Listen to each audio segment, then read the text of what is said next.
Yo, what's going on everybody? Shri Kanase here. So the complete guide to optimizing your Google Shopping ads so that you can consistently achieve results like I'm achieving right now. Now, when it comes to Google ads, it's a never-ending journey of constant improvements, constant changes. And that's simply because Google ads is much different than Facebook. With Facebook ads, you can simply start a new campaign for a new product. If the product dies out, you can stop the campaign. But with Google ads, it's a little bit different. The main difference comes from the campaign type that you have to run. With Google, you're usually running one specific campaign, which is testing all of your products. And this often means that that specific campaign is gonna run for a long time simply because it needs to test through all of the products that you currently have on your website. And this slight difference in strategy actually makes a huge impact with the type of things that you should be doing. With Google ads, it's again, as I mentioned, a never-ending process of changes. But exactly what should you be changing? How often should you be changing? Because if you didn't know, constant changes with Google ads can actually make your performance much worse and cause you to lose money instead of gain profits. But as you guys can see today, so far I've only had 10 orders, but because I'm selling higher ticket products, I have already made $1,400 in sales just for today. And if we look at the overall month, there were a few gaps that I had to face in terms of sales because of some issues with the winning product I was selling. But overall, in about 26 days, I've done roughly $28,544.26.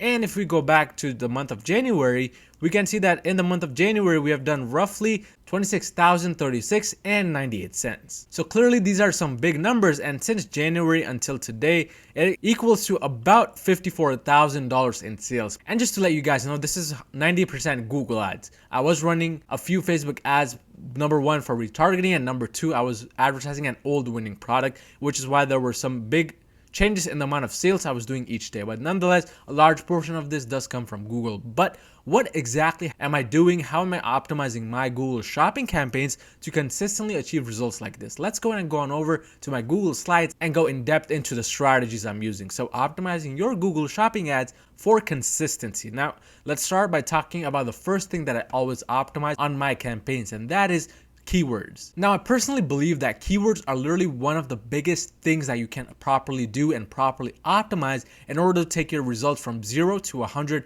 very quickly. And the main reason is because, like Facebook ads, keywords are basically relating to your audience. With Facebook, we get to choose a specific interest within the ad set and target that interest. With Google, our interest is technically these keywords because that's all we can provide to Google so that Google can find us the right audience. So it's super important that you know how to optimize your keywords properly so that Google knows who to find and goes out and finds the right people. Because if you get the wrong traffic on your store, you're simply not going to be selling any of the items. Your entire account is going to be affected because of low quality score due to a low CTR, which results from your bad keywords. So the first thing you will have to do in order to find the right keywords and make sure your Google campaigns are running optimally is that you exclude certain keywords. I haven't really written this down, but one thing when it comes to keywords is that you should exclude them after having spent, number one, over your profit margins, or number two, if the CTR for those keywords is less than 0.5.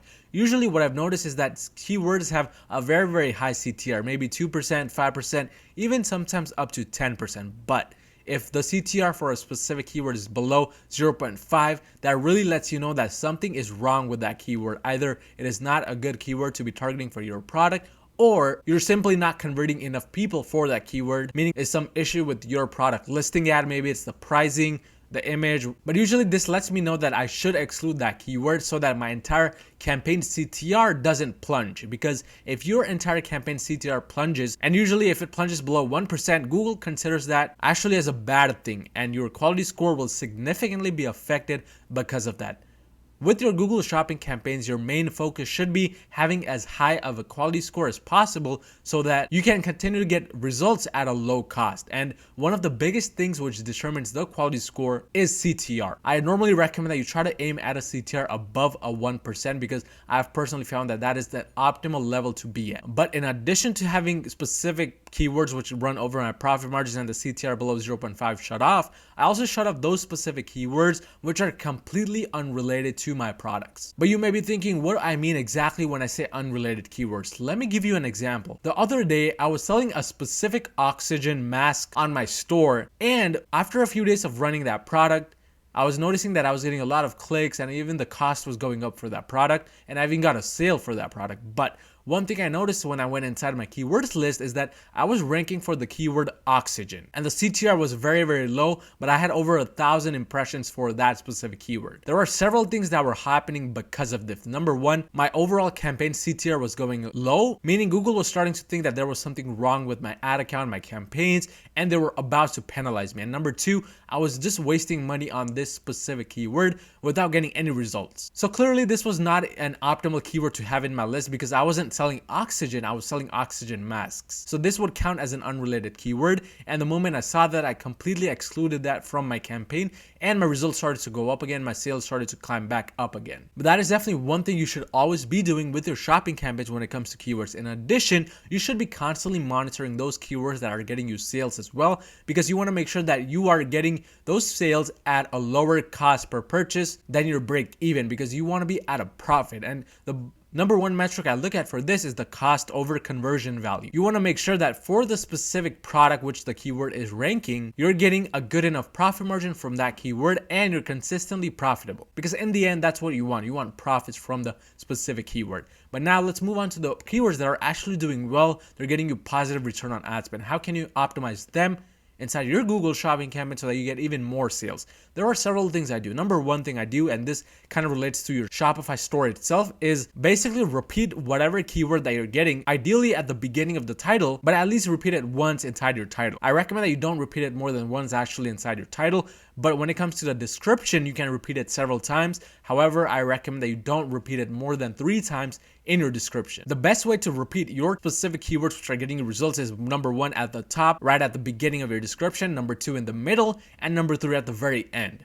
Because Google crawls over the entire description, and when it's going through the description, it's trying to identify those specific keywords which it can actually use to rank your product. So if it sees a specific keyword one time at the top, twice in the middle, and then third time at the bottom, it's very, very likely that your campaign and your product will start ranking for that specific keyword. So that's exactly how I optimize my description and product page itself once I find a specific keyword which is getting me results, and that too positive results. But this brings me to the third category of keywords, and that is the category where it's not getting you sales but it's only getting you link clicks, or even cost is going up significantly. For those keywords, what I normally do is I replace those keywords with the specific ones inside your titles or your descriptions which are actually getting you 0 results. And let me give you a personal example on this. I've often noticed where I have a specific keyword inside my description or title, but then when I search it up on my Google campaign to see if I'm ranking for it, I often notice that I have spent $0 on that specific keyword because I'm not even ranking for that keyword. In that case, what I would do is I would replace that specific keyword with the keyword that you're actually ranking for, the one that you're getting sales for, or just link clicks for. And this simple change in keywords make a big difference, because then Google identifies that specific keyword inside your product page. It begins to think that that keyword is relevant to your website and the product itself, and it's going to try to make you win more of the auctions that you're participating in. So because of that, not only will you rank higher in the Google product listing ads, but you also have a higher chance of actually getting sales. So that's one thing I do when it comes to the keywords that aren't really selling, but actually just getting link clicks. But that brings me to my next point of optimization, which is the products themselves. Now, when it comes to the products, again, there are several strategies that I use, especially for excluding. Number 1 is that I exclude a product anytime it overspends my budget or my profit margin by 1 times to 3 times with no sales. Meaning, if I get a product on AliExpress for $5 and I sell it for $20, I'm expecting a sale by $15 spent because I'm selling it for $20 and I'm getting it for $5. If I don't have a sale by $15 to $30 spent at the maximum, I'm gonna exclude that product, period. Because what happens with Google Ads is that these kinds of products which get a lot of budget allocated to them because of their high search volume or because you're winning more auctions, end up eating all of the budget of your campaign. So if you have a $25 budget for a specific campaign, $20 will go towards 1 or 2 products which are getting a lot of search volume or which you're winning more auctions for. And if they're not getting sales, it's kind of pointless to be wasting budget to those products when you could use that $20 for another product which could potentially be a winner. So that's exactly when I exclude a specific product. Number 2 is when the CTR for a product is less than 0.3. However, there are certain circumstances where I don't immediately exclude. What I do is I would rather change the product image that is shown on Google, because sometimes I've noticed if I change my product image, it makes a significant impact on the CTR. The low CTR can actually become a high CTR and the product can actually start selling. So if you're really not that sure whether you want to exclude a specific product because of the low CTR, try simply changing the image and monitor it for 3 to 7 days. If that doesn't make a difference, then definitely exclude the product, because again, this is pulling down your overall campaign CTR. Number 3, if the profit is less than $15 to $20 per sale for a product, I immediately exclude it. And this happens sometimes where you list a specific product on AliExpress for a certain price, and then later when you go to order that product, you notice that the price has bumped up. AliExpress suppliers often do this, and this could cause us to have to take a loss because of the low profit. So if you notice that the change in price for a specific product has caused you to be unprofitable, meaning less than $15 to $20 of profit, immediately exclude that product, because it is not worth selling that product if you're going to go in a loss. But when it comes to specifically products on Google Ads, you want to understand that just excluding products is not the only way to properly optimize your campaign. There are other ways as well. The second way that I optimize my campaign is by running multiple different shopping campaigns for my products. And you want to have a mix of smart plus standard shopping campaigns running inside your ad account. And this is the biggest difference between those people doing $1,000 a month and those doing $100,000 a month. The people with $100,000 a month in sales often have multiple Google shopping campaigns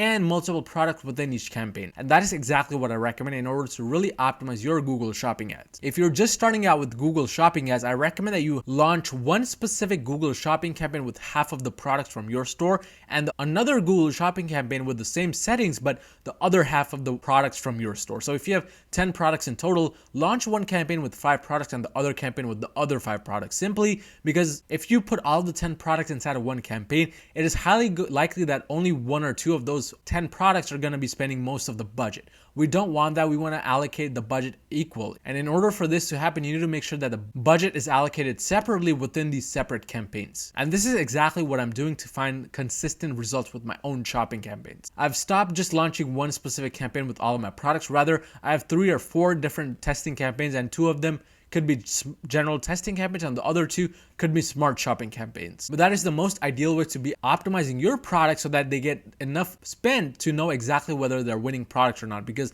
again, with just one shopping campaign, what's going to happen is large portion of the budget is going to be spent towards a few products, and the rest of the products, they're just going to stay there. They're not going to get any sales. So we don't want that. But in addition to that, one great way to basically optimize your shopping ad so that you get more and more results is to basically choose new products based on previous data. Now, what do I mean by this exactly? Well, what you can do is that once your campaign starts spending some money and it has over $100 or so in spend, what you're going to notice is that a specific few keywords are getting most of the clicks and most of the budget spent. Instead of just excluding the keywords because they may not be getting you sales, instead try to find more products from AliExpress related to those keywords. So if I was noticing on my general testing campaign that I'm mostly spending my budget on the keyword wireless printer, I would go out on AliExpress and try to find more wireless printers to add to my store. Because just because a person doesn't like the specific model of the wireless printer you have on your store doesn't mean that they would not buy another model you get on your store. So that's why you want to look at your previous data. And it could be also looking at the products that are getting link clicks and then adding similar products to your store related to them. So that's a great way to be optimizing your specific products. But now let's move on to the specific devices. When it comes to devices, the strategy is very simple. Basically, look at the devices section of your Google Shopping campaign, and within the Google Shopping campaign, see what kind of data you're getting with all of the specific devices. Now, there are 3 different devices available: mobile devices, computers, and tablets.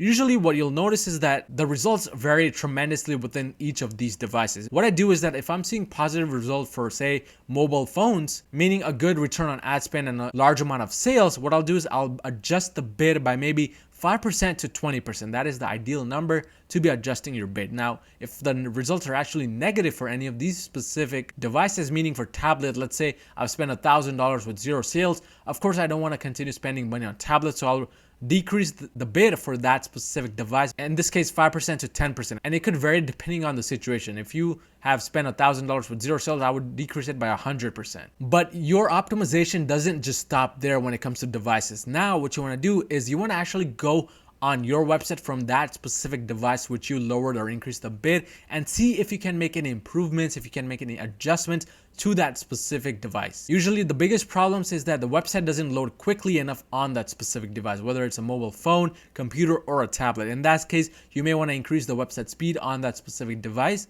by hiring somebody to do it for you, or fix any of the problems which are causing the low conversion rates or the low sales on that specific device. But very simple and straightforward for devices. Let's move on to placement. Now again, with placement, it's a very simple trick to optimizing this specific section. If you simply go inside your campaign right on the overview section, you'll see that it shows you exactly where you're getting the most results, either Google search, search partners, or display network. Now with Google search, what you'll usually notice is that that is the main source of traffic for you, and usually that is the most profitable. In that case, you really don't want to be making any changes to Google search, and in a slot like devices where you can adjust the bid.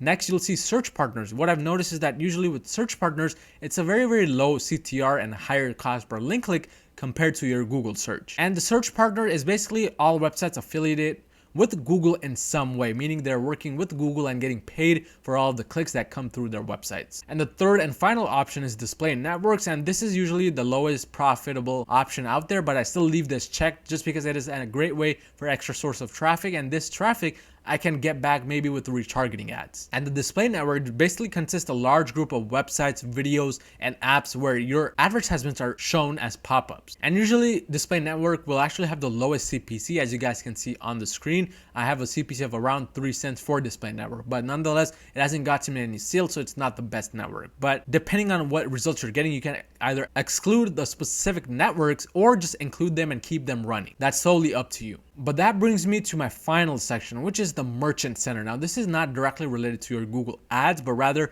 your Google Merchant Center. One thing a lot of people forget to realize is that the Google Merchant Center is actually the entire foundation of your success with Google Ads. If you have a bad Merchant Center feed, no matter what you try on your store or how low your prices are with Google Shopping, it's really not going to work out for you in the end. So it's really important that you take some time to properly set up your Merchant Center. Usually the best way to optimize your Merchant Center and thus optimize your Google Shopping ads is by fixing all the errors or warnings that are on your merchant currently, so that you have 0 warnings or errors on it. In addition, you want to make sure that your shipping and tax information is all set up correctly, and I highly recommend that you try to take advantage of the review stars program that Merchant Center offers, meaning the review stars that come up on the product listing ads when you search something up. These can definitely increase your CTR and your sales because not everybody has access to them. And in addition, I recommend that you start trying to use special promotions your Merchant Center offers. And when you offer these special promotions, what you'll see that is on your product listing ads, the little message comes up right under your main product listing ad, which says special offer. And usually just seeing that makes people want to click on the specific product and check it out. So it definitely increases your CTR and increases your sales. I know this because it has helped me significantly, but this is the complete step-by-step optimizing process for Google Shopping ads. If you found any type of value in this video, smash that like button and smash that subscribe button, and I'll see you guys next time.